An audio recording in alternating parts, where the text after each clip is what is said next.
Welcome to the last breakfast. Please enjoy the video.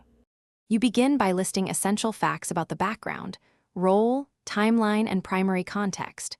Once done, strip away any irrelevant details that distract from your message.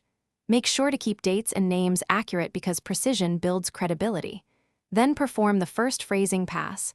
Prioritize clarity and brevity while preserving intent. Short sentences work for emphasis. Combine clauses when nuance matters. This initial edit sets the direction for stylistic choices that follow. Now focus on tone and structure to shape perception. You should choose active voice to highlight agency or passive if you need neutrality.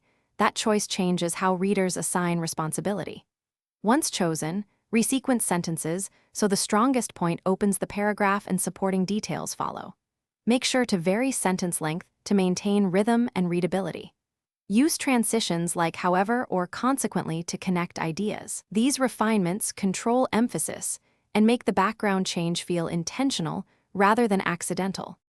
Finish by reading your revised background aloud.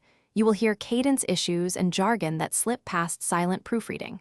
Once done, verify all facts and maintain consistent tense to avoid confusion. Make sure pronouns clearly reference the right subjects. If feedback indicates misunderstanding, simplify, shorten sentences, remove parenthetical asides, and use concrete examples. One key troubleshooting tip: if people still misread intent, ask a colleague to paraphrase.